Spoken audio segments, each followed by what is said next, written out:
வணக்கம் நேயர்களே, doctor time நிகழ்ச்சிக்கு உங்களை அன்புடன் வரவேற்கிறோம். இன்றைய நாளில் பெண்களுக்கு ஏற்படக்கூடிய கர்ப்பப்பை, கர்ப்பப்பை வாய் மற்றும் சினைப்பை புற்றுநோய் தொடர்பான பல்வேறு கேள்விகள், சந்தேகங்களுக்கு விளக்கம் அளிப்பதற்காக அப்பல்லோ ஸ்பெஷாலிட்டி ஹாஸ்பிட்டல்ஸ் தேனாம்பேட்டையிலிருந்து senior surgical oncologist doctor P Venkat அவர்கள் வந்திருக்காங்க. அவரை வரவேற்று நாம் நிகழ்ச்சிக்குள்ளாக கடந்து செல்லலாம். வணக்கம் டாக்டர். வணக்கங்க. பொதுவாக பெண்களுக்கு புற்றுநோய் அப்படின்னாலே மார்பக புற்றுநோய் தான் நம்ம பழைய காலத்துலேருந்து நிறையா நம்ம கேள்விப்பட்டிருக்கோம். இப்போ அதை தாண்டி பெண்களுக்கு என்னென்ன புற்றுநோய்கள்லாம் வர்றதுக்கான வாய்ப்புகள் இருக்குது, அதை பற்றி சொல்லுங்கள் டாக்டர். ரெண்டு விஷயங்க. நம்ம ஜென்ரலாக பார்த்தீங்க அப்படின்னா பெண்களுக்கு, நம்ம ஆண்களுக்கு வர எல்லா புற்றுநோயும் பெண்களுக்கு வரலாம். ஆனால் அது தவிர பெண்களுக்கு மார்பக புற்றுநோய் உங்களுக்கு தெரியும். அதே மாதிரி கர்ப்பப்பை வாய் புற்றுநோய் அதுவும் ரொம்ப ரொம்ப ரொம்ப காமன்னு. முன்னாடி காலத்தில் பார்த்தீங்கன்னா கர்ப்பப்பை வாய் புற்றுநோய் இன்னும் மார்பக புற்றுநோய் காட்டி ரொம்ப காமனாக இருந்தது. இப்போது மார்பக புற்றுநோய் அந்த இன்சிடென்ஸ் இன்னும் ஜாஸ்தி ஆகிடுச்சு. அதே மாதிரி கர்ப்பப்பை அதோட புற்றுநோயும் இப்போ லைஃப் ஸ்டைல் மாடிஃபிகேஷனால் அது கொஞ்சம் ஜாஸ்தி ஆகிட்டுருக்கு. அதே மாதிரி கருமுட்டை, அந்த சினைப்பை அதோட புற்றுநோயும் ஜாஸ்தியாக இருக்குது. இதுதான் பெண்களுக்கு ஆண்களை வர புற்றுநோயோடு சேர்ந்து இது எக்ஸ்ட்ரா வரக்கூடிய புற்றுநோய். அதால் தான் பெண்களோட ஹெல்த்தில் இன்னும் கொஞ்சம் கேர்ஃபுல்லாக இருக்க வேண்டியது அவசியம். பிகாஸ் எக்ஸ்ட்ரா ஆர்கன்ஸ் கொஞ்சம் இருக்கிறதால அந்த ஆர்கனில் புற்றுநோய் வரதுக்கான வாய்ப்புகள் அதிகமாக இருக்கிறதால கொஞ்சம் கேர்ஃபுல்லாக பார்த்துக்க வேண்டியது அவசியம். பொதுவாக இந்த கர்ப்பப்பை வாய், சினைப்பை இந்த புற்றுநோய் எந்த மாதிரியான பெண்களுக்கெல்லாம் வரும், யாருக்கெல்லாம் வர்றதுக்கான வாய்ப்புகள் அதிக அளவில் இருக்குது? சரி, கர்ப்பப்பை வாய் புற்றுநோய் அப்படின்னு எடுத்துக்கிட்டோம் அப்படின்னா அது என்ன சொல்கிறது, ஒரு ஏழை மக்களுக்கு வரத்துக்கான வாய்ப்புகள் அதிகம். லோவர் சோஷியோ எக்கனாமிக் ஸ்டேட்டஸ், எனக்கு கொஞ்சம் அந்த ஹைஜீன் கம்மியாக இருக்கும். அதால் அதே மாதிரி அவங்களுக்கு கர்ப்பப்பை வாய் புற்றுநோய் வரத்துக்கான வாய்ப்புகள் அதிகம். முன்னாடி காலத்தில் பார்த்திங்கன்னா அதுதான் சொன்னேன், ரொம்ப ரொம்ப காமனாக இருந்தது. அது இப்போ கொஞ்சம் ஜென்ரலாக ஹைஜீன், ஜென்ரல் ஹைஜீன் அந்த ஏரியாவில் ஹைஜீன்லாம் க்ளீனாக வச்சுக்கிட்டோம் அப்படின்னா அது வரத்துக்கான வாய்ப்புகள் கம்மி. ஸோ அதுதான் இப்போ கொஞ்சம் ஹைஜீன் எல்லாமே நல்லா இருக்கிறதால கம்மியாகிட்டுருக்கு. ரெண்டாவது, இப்போது கருமுட்டை ப்ளஸ் கர்ப்பப்பை புற்றுநோய், அதாவது எண்டோமெட்ரியம் அப்படின்னு சொல்லுவோம். இது என்ன அப்படின்னா யூஸ்வலாக பார்த்திங்கன்னா இதில் கொஞ்சம் லைஃப் ஸ்டைல் அசோசியேட்டட் இஷ்யூவும் இருக்குது. இது ரெண்டுமே பார்த்திங்க அப்படின்னா கொஞ்சம் இருக்கவங்களுக்கு வாய்ப்புகள், இது வரத்துக்கான வாய்ப்புகள் அதிகம். அதே மாதிரி உங்களுக்கே தெரியும், இப்போ ஜென்ரலாக பார்த்திங்கன்னா எக்கானமி வளர வளர அதே மாதிரி ஒபிசிட்டியும் வளரும். அது கூட ஆல் ஓவர் த வேர்ல்டு அது ஒரு கோரிலேஷன் இருக்குது. ஸோ அதால் என்ன ஆகுதுன்னா இப்போ லைஃப் ஸ்டைல் சேஞ்சஸால் இப்போ கர்ப்பப்பை புற்றுநோய் அண்ட் கருமுட்டை புற்றுநோய் இதோடு சேர்ந்து மார்பக புற்றுநோய் இது எல்லாமே அதோட பர்சன்டேஜ் ஜாஸ்தி ஆகிட்டுருக்கு. இதில் மெயினாக அப்படின்னு பார்த்தீங்கன்னா இது ஒன்று லைஃப் ஸ்டைல் சேஞ்சஸ்ஸு. ரெண்டாவது லேக் ஆஃப் எக்ஸசைஸ், அதுவும் லைஃப் ஸ்டைல் சேஞ்சஸில் வந்துடும். மூணாவது பார்த்திங்கன்னா ஜெனட்டிக் காசஸ், அதாவது கர்ப்பப்பை புற்றுநோயும் அதில் கொஞ்சம் ஜெனட்டிக் காசஸ் இருக்குது. சில சிண்ட்ரோம், லிஞ்ச் அப்படின்னு சொல்லுவோம், அது மாதிரி சிண்ட்ரோம்ஸில் வரதுக்கான வாய்ப்புகள் அதிகம்.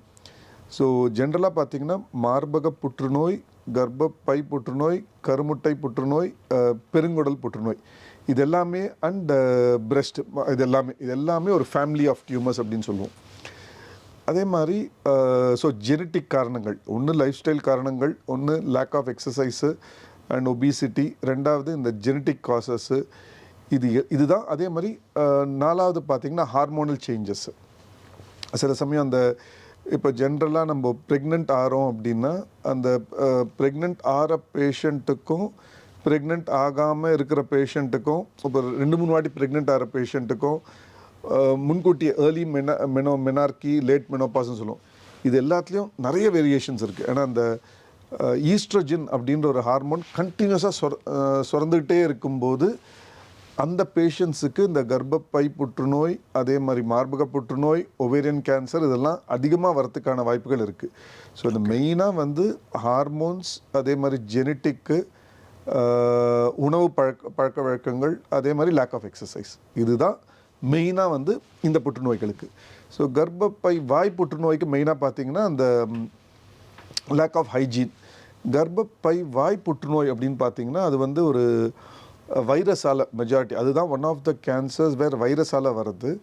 ஹியூமன் பேப்பிலோமா வைரஸ்ன்னு சொல்லுவோம். அதால் வரது அதெல்லாம் ஹைஜீனிக்காக வச்சுக்கிட்டோம் அந்த வைரஸ் இருக்காது. அது என்ன சிம்டம்ஸ் இருக்கும் டாக்டர்? இப்போ வந்து மார்பக புற்றுநோய்னா நம்ம கட்டி தெரியும், நம்ம மேமோகிராம் சிகிச்சையெல்லாம் இருக்கும், நம்ம அதை வச்சு கண்டுபிடிச்சிக்கலாம். இப்போ நீங்கள் சொல்கிறதுலாம் பார்த்தீங்கன்னா இன்னர் பார்ட், பெண்களுக்கு கர்ப்பப்பை, வாய், சினைப்பை எல்லாம் உள்ளே இருக்கும், நமக்கு தெரியறதில்ல. ஸோ அதை எப்படி நம்ம கண்டுபிடிக்கிறது, எப்படி அதை ஐடென்டிஃபை பண்ணுறது? ஸோ இப்போது கர்ப்பப்பை வாய் புற்றுநோய் அப்படின்னா என்ன ஆகும்னா டிஸ்சார்ஜ், ஒரு ஒயிட் டிஸ்சார்ஜ் அது மாதிரி இருக்கும். அது மாதிரி டிஸ்சார்ஜ் ரொம்ப ஃபவுல் ஸ்மெல்லிங், அதாவது துர்நாற்றத்தோட டிஸ்சார்ஜ் இருக்கும். அதுதான் வந்து அதே மாதிரி ப்ளீடிங், அதாவது பிட்வீன் பீரியட்ஸ் ப்ளீடிங் வரலாம். அதே மாதிரி கணவன் மனைவி உடலுறவு ஏற்படும் போது அப்போ ப்ளீடிங் வரலாம். இதெல்லாம் தான் கர்ப்பப்பை வாய் புற்றுநோயோட காரணங்கள், அதாவது சிம்டம்ஸு. அதே மாதிரி கர்ப்பப்பை புற்றுநோய் அப்படின்னு பார்த்தீங்கன்னா மெஜாரிட்டி என்ன அப்படின்னா அது ஒரு மெனோபாஸ், ஒரு 50-55 வயசுக்கு மேலே தான் அது வரும். இப்போ யாருக்கு ஒரு மெனோபாஸ், அதாவது 50-55 வயசுக்கு அப்புறம் ப்ளீடிங் இருந்தாலும் உடனே அது போய் நம்ம செக் பண்ணிக்க வேண்டியது அவசியம். ஓகே. ஸோ அது ரொம்ப ரொம்ப ரொம்ப முக்கியம். ஸோ இதில் என்னென்ன, அந்த கர்ப்பப்பை புற்றுநோய் இப்போ ஜென்ரலாகவே பார்த்தீங்கன்னா யாருக்காவது ப்ளீடிங் இருக்குன்னா உடனே வந்துடுவாங்க. மெனோபாஸ் முடிஞ்சு யாருக்காவது ஒரு வாட்டி 2 வாட்டி ப்ளீடிங் வந்த உடனே டாக்டர்கிட்ட வந்துடுவாங்க. அதே மாதிரி கர்ப்பப்பை வாய் புற்றுநோயும் கொஞ்சம் ஏதாவது அப்நார்மல் ப்ளீடிங் இருந்தால் வந்துடுவாங்க. இதில் மெயின் ப்ராப்ளம் என்னென்னா இந்த சினைப்பை, கருமுட்டை சினைப்பை புற்றுநோய் என்ன அப்படின்னா அது சிம்டம்ஸே இருக்காது. அது ஜென்ரலாக என்ன ஆகும்னா பேஷண்ட் வந்து சொல்லுவாங்க, டாக்டர் அப்படியே தொப்பை போட்டுடுச்சு டாக்டர் அப்படின்ற மாதிரி. நான் தொப்பை நினச்சிட்டு இருந்தேன், வயிறு வீக்கம் வந்துக்கிட்டே இருந்தது. நான் சரி வீட்லேயும் பார்த்தேன், தொப்பை போட்டுடுச்சு, இன்னும் டயட் கண்ட்ரோல் பண்ணி ஜிம்முக்கு போ அப்படின்பாங்க. இது எல்லாமே அவங்க பண்ணியிருப்பாங்க. அது இது என்னென்ன, இந்த கருமுட்டையால் அது எந்த சிம்டம்ஸும் உண்டாக்காது. அந்த கருமுட்டை அப்படியே வளர்ந்துகிட்டே இருக்கும். இப்போ மிச்சம்லாம் எப்படி ப்ளீடிங் இருக்கோ அதில் ப்ளீடிங்கும் இருக்காது. அதே மாதிரி இல்லை வலியும் இருக்காது. அது மாதிரி மெயினாக பார்த்திங்கன்னா தொப்பை போடுறது. அதே மாதிரி இன்னும் கொஞ்சம் ரொம்ப வளர்ந்துருச்சு அப்படின்னா தண்ணி சேர்ந்துக்கும். அதே மாதிரி ரொம்ப வளர்ந்துருச்சு அப்படின்னா அது சாப்பிட பிடிக்காது. ஒரு மாதிரி சாப்பிட பிடிக்காது, ஏன்னா ஃபுல்லாக இருக்கும், வயிறு ஃபுல்லாக கட்டியாக இருக்கிறதால சாப்பிட பிடிக்காது. சாப்பிட பிடிக்காததால் சாப்பிட மாட்டாங்க, அதால் வந்து வெயிட் லாஸ் இருக்கும். ஸோ ரொம்ப இதுக்கு நெக்ஸ்ட் லெவல் போனால் தான் மூச்சு திணறல் அதெல்லாம் வரும். ஸோ மெஜாரிட்டி பார்த்திங்கன்னா 2 மேஜர் தான். ஒன்று அந்த தொப்பை போடுறது, ரெண்டாவது இந்த சாப்பாடு ஒரு மாதிரி சாப்பிட பிடிக்காது, ஏன்னா வயிறு ஃபுல்லாக டியூமராக இருக்கும். இதுதான் வந்து மெயின் இந்த கருமுட்டையோட புற்றுநோயோட அறிகுறிகள்.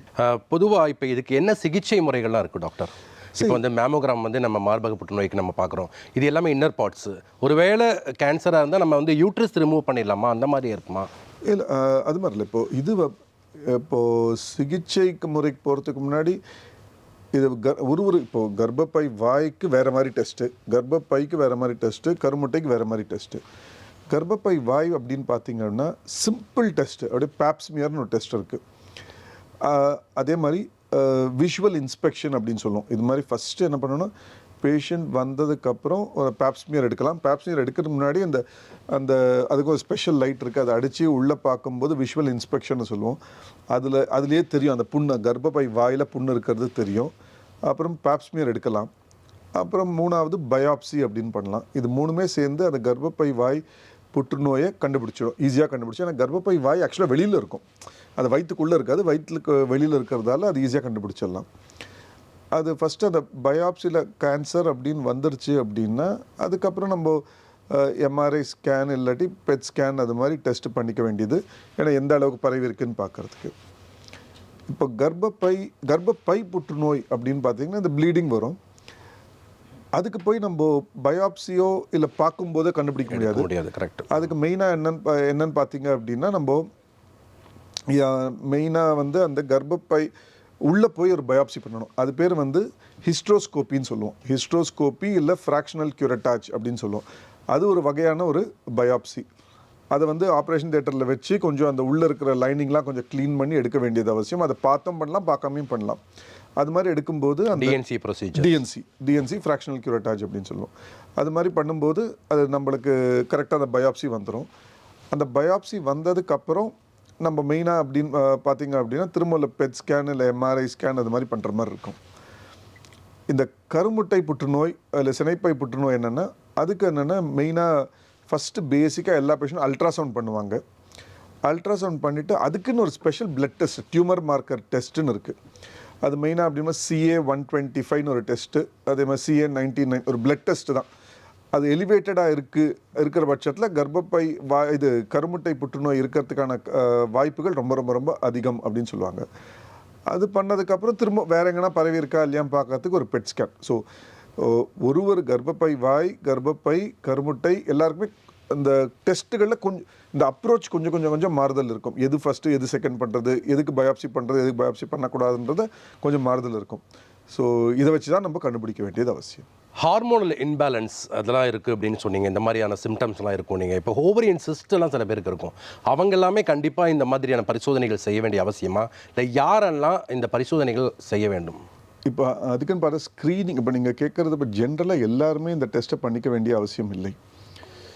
இப்போ அதுக்குன்னு இப்போ நான் முன்னாடி சொன்ன மாதிரி கர்ப்பப்பை வாய்க்கு நான் சிம்பிளாக என்னென்ன இருந்தால் பண்ணணும்னு சொல்லிட்டேன், கர்ப்பப்பை கை என்னன்னு சொல்லிட்டேன். ஆனால் கருமுட்டைக்கு இந்த ஓவேரியன் சிஸ்ட் அப்படின்றது இப்போது நம்ம இந்த பீரியட்ஸ் மாதவிடாய் அப்போ நம்ம போய் ஒரு டைமில் ஒரு அல்ட்ராசவுண்ட் பண்ணால் அதில் ஓவேரியன் சிஸ்ட் இருக்கும். அது நார்மல் சிஸ்ட்டு. அதே மாதிரி எல்லா சிஸ்ட்டுமே கேன்சர் கிடையாது. அது நல்லா ஞாபகம் வச்சுக்க வேண்டியது அவசியம். கம்மியான சிஸ்ட்டு தான் கேன்சர். இப்போ என்னென்னா, இப்போது யாருக்கோ ஒரு அல்ட்ராசவுண்ட் பண்ணுறோம், அந்த சிஸ்ட்டுக்கு உள்ள ஒரு சாலிட் காம்பனண்ட் அப்படி கட்டி அந்த சிஸ்ட் அப்படின்றது தண்ணி, மெஜாரிட்டி தண்ணி, அதுக்குள்ளேயே ஒரு சாலிடாக ஒரு இடம் இருக்குது, ஒரு ஏரியா இருக்குன்னா அது கேன்சராக இருக்கிறதுக்கான வாய்ப்புகள் அதிகம். ஸோ அதே மாதிரி 2 விஷயந்தான். ஒன்று சைஸ் கொஞ்சம் ரொம்ப பெருசாக இருந்தால் கேன்சருக்கு இருக்கிறதுக்கான வாய்ப்புகள் அதிகம். ரஃப்பாக சொல்லணுன்னா ஒரு 5 சென்டிமீட்டர் மேலே இருக்கும்போது அது கேர்ஃபுல்லாக பார்த்துக்க வேண்டியது அவசியம். அதே மாதிரி 2வது அதுக்குள்ளே சாலிட் காம்பனண்ட் அப்படின்னு இருந்ததுன்னா அதையும் நம்ம கேர்ஃபுல்லாக பார்த்துக்க வேண்டியது அவசியம். இது 2ம் தான் இந்த அல்ட்ராசவுண்டில் இது 2 ஏதாவது தெரிஞ்சுது அப்படின்னா அது ரொம்ப ரொம்ப ரொம்ப கேர்ஃபுல்லாக பார்த்துக்கிட்டு திரும்ப நம்ம நெக்ஸ்ட் ஒரு கைனகாலஜி டாக்டர் பார்க்க போகிறோம். அவங்க பார்த்துட்டு அப்புறம் நான் சொன்ன மாதிரி அந்த CA-125, CA-99 ஒரு டெஸ்ட் பண்ணுவாங்க. அதுவும் எலிவேட்டட் ஜாஸ்தியாக இருக்குது அந்த பட்சத்தில் நம்ம என்ன பண்ணுவாங்க, அடுத்து MRI ஸ்கேன் இல்லாட்டி பெட் ஸ்கேன் அது மாதிரி பண்ணுவாங்க. ஸோ எப்போவுமே அது படிப்படியாக தான் பண்ணுற மாதிரி இருக்கும். ஸோ அதே மாதிரி முக்கியமான விஷயம்னா கருமுட்டை புற்றுநோய்க்கு மெஜாரிட்டி அந்த ஆரம்ப கட்டத்தில் பயாப்சி பண்ணவே கூடாது. நான் மிச்ச கேன்சருக்கு 2 கேன்சருக்கு சொன்ன பயாப்சி பண்ணணும் அப்படின்னா கருமுட்டை புற்றுநோய் ஆரம்ப கட்டத்தில் பயாப்சி பண்ணவே கூடாது. ஒருவேளை அது பரவி இருந்தது அப்படின்னா அப்போ தான் பயாப்சி பண்ண வேண்டியது அவசியம். பண்ணலாம் ஒரு மாதிரி. இப்போ என்ன ஆகுன்னா, நான் சொன்ன மாதிரி கருமுட்டை ஃபுல்லாக தண்ணியாக இருக்கும், அந்த ஃப்ளூயிட் இருக்கும், அந்த சாலிட் காம்பனண்ட் இருக்கும். இப்போ நம்ம அதுக்குள்ளே போய் ஒரு ஊசி போட்டு ஒரு பயாப்சி பண்ணுறோம் அப்படின்னா என்ன ஆகுன்னா அது எல்லாம் லீக் ஆக ஆரம்பிச்சிடும். ஸோ எது ஒரே இடத்துல கன்சீல்டாக இருந்ததோ அதை உடஞ்சி கொஞ்சம் வெளியில் போய் எல்லா இடத்துலையும் பரவுற மாதிரி இருக்கும். ஸோ அதுக்கு தான் ஆரம்ப கட்ட கருமுட்டை கேன்சருக்கு பயாப்சி பண்ணவே கூடாது. இப்போ சில மார்பக புற்றுநோய்க்கெல்லாம் நம்ம ரிமூவ் பண்ணுறதெல்லாம் சஜஷன் சொல்லுவாங்க சிகிச்சை முறைகளில். பட் இதுக்கு என்ன மாதிரியான சிகிச்சை முறையெல்லாம் இருக்குது? ஏன்னா நீங்கள் சினைப்பை, அதாவது ஓவரி நீங்கள் அதை ரிமூவ் பண்ணணுமா, அதுதான் சிகிச்சையா, இல்லை அதுக்கு வேறு என்னென்ன மாதிரி சிகிச்சை முறைகள்லாம் இருக்குது, அதை பற்றி சொல்லுங்கள் டாக்டர். ஸோ நம்ம ஒன்றா பார்க்கலாம். இதில் மெயினாக பார்த்தீங்கன்னா இந்த கர்ப்பப்பை வாய் புற்றுநோய் அப்படின்னு எடுத்துக்கிட்டோம் அப்படின்னா அது ஆரம்ப கட்டம், அதாவது ஸ்டேஜ் 1, அதாவது ஸ்டேஜ் 1ல் மட்டும்தான் அதுக்கு சர்ஜரி பண்ண வேண்டியது அவசியம். 2வது ஸ்டேஜ் அப்படின்னு போயிடுச்சுன்னா 100% 2, 3க்கெல்லாம் சர்ஜரி பண்ணக்கூடாது. அதுக்கு நம்ம கீமோதெரப்பியோ இல்லை ரேடியோ தெரப்பி அப்படி தான் கொடுக்குற மாதிரி இருக்கும்.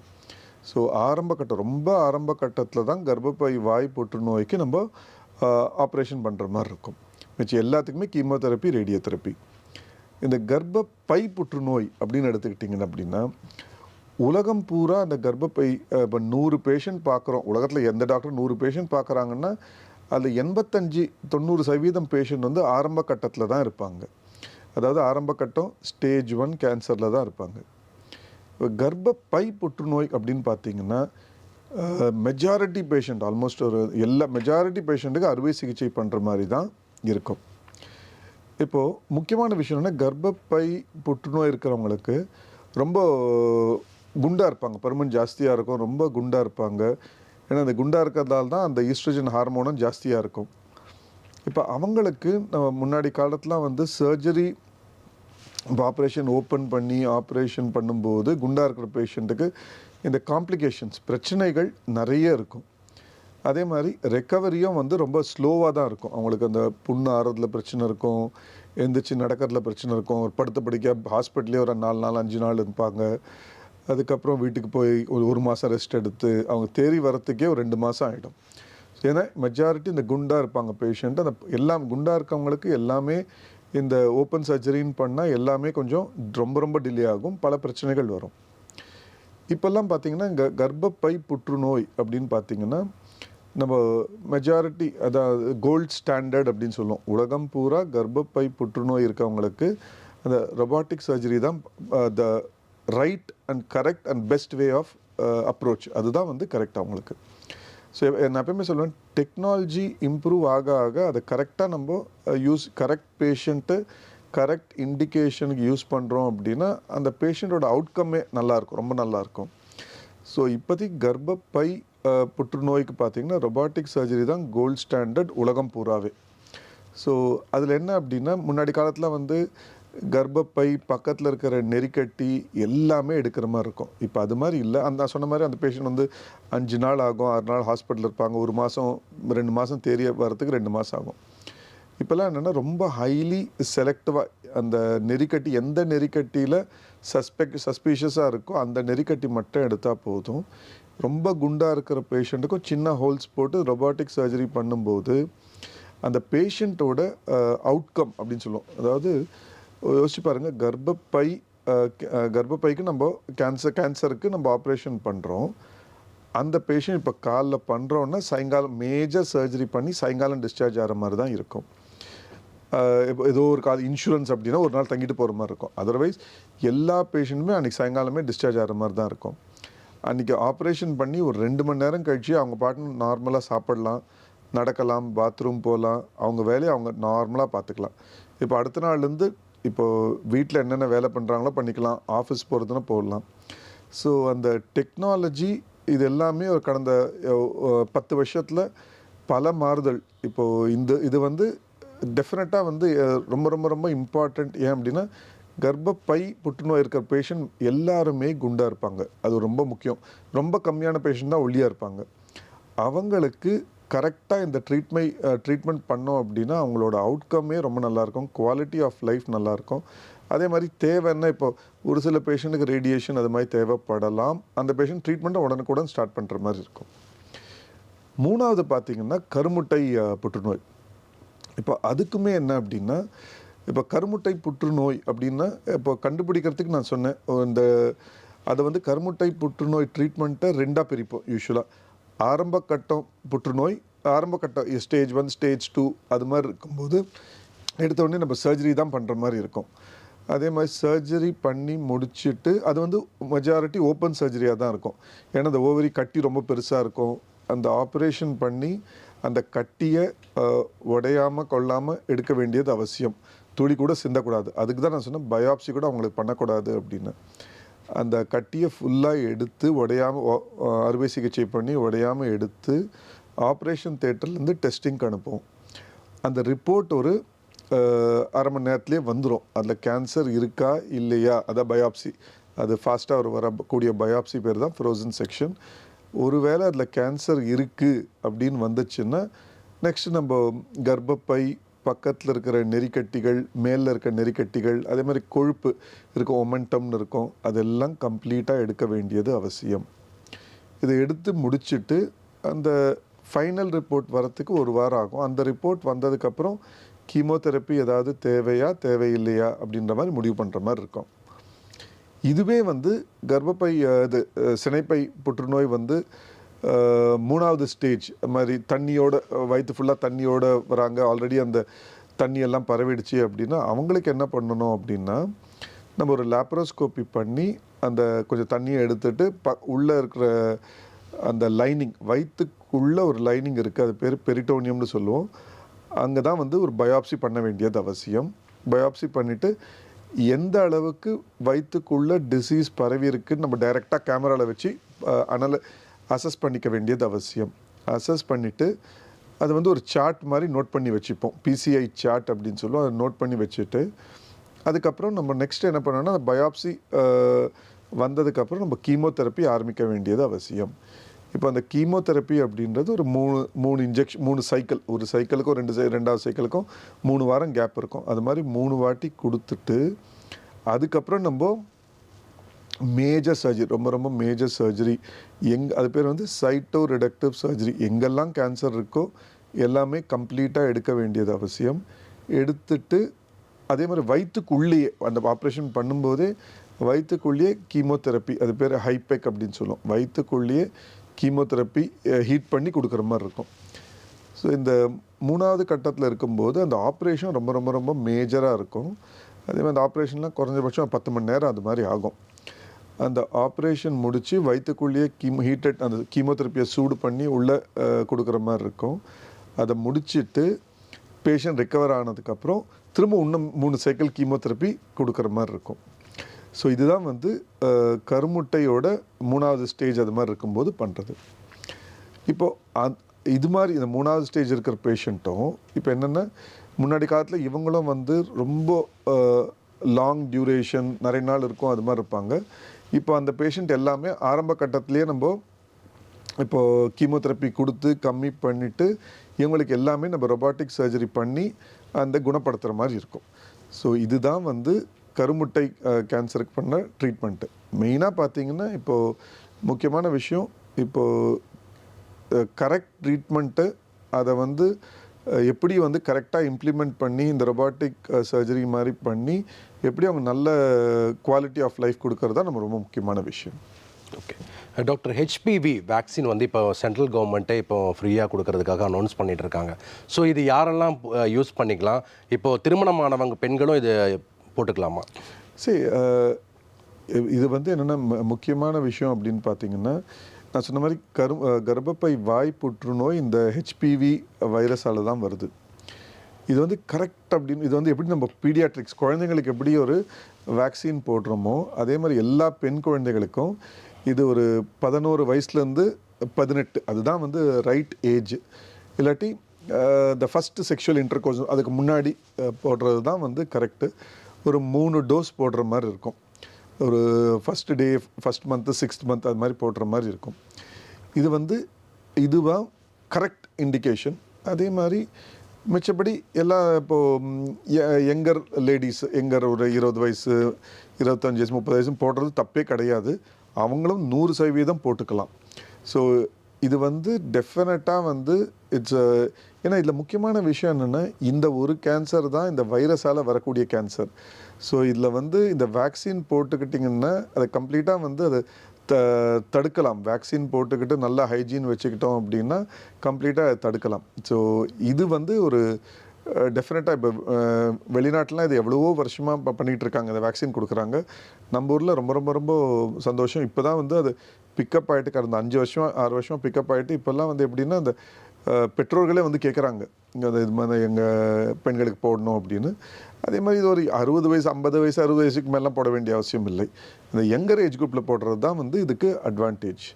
ஸோ இது கண்டிப்பாக போட்டுக்கலாம். ஃபர்டிலிட்டி ட்ரீட்மெண்ட் எடுக்கிற பெண்களுக்கு இந்த மாதிரி நீங்கள் சொல்லக்கூடிய இந்த சினைப்பை, கருப்பை வாய் புற்றுநோய் எல்லாம் வர்றதுக்கு வாய்ப்புகள் இருக்கா டாக்டர்? சரி, அது ஆக்சுவலாக பார்த்தீங்க அப்படின்னா அது ஒரு அந்த அளவுக்கு எதுவும் இல்லை. சரி, இன்ஃபர்டிலிட்டி ட்ரீட்மெண்ட் எடுக்கிற பேஷண்ட்டுக்கும் அதால் வந்து கர்ப்பப்பை இது வாய் புற்றுநோயோ இல்லை கர்ப்பப்பை புற்றுநோயோ இல்லை கருமுட்டை புற்றுநோயோ அதிகமாக வரும் அப்படின்றது அது வந்து ஒரு தப்பான ஒரு அபிப்பிராயம். ஸோ அது மாதிரி எதுவும் இல்லை. நன்றி டாக்டர். கர்ப்பப்பை தொடர்பாக பல்வேறு சந்தேகங்களுக்கு விளக்கம் அளிச்சிங்க. மிக்க பயனுள்ளதாக இருந்திருக்கும் நாங்கள் நம்புகிறோம். உங்களுடைய மருத்துவ சேவையும் தொடர எங்களுடைய வாழ்த்துக்கள். ரொம்ப நன்றி. நேயர்களே, இந்த நிகழ்ச்சி உங்களுக்கு பயனுள்ளதாக இருந்திருக்கும் என்று நாங்கள் நம்புகிறோம். மீண்டும் மற்றொரு நிகழ்ச்சி உங்களை சந்திக்கிறேன். நன்றி, வணக்கம்.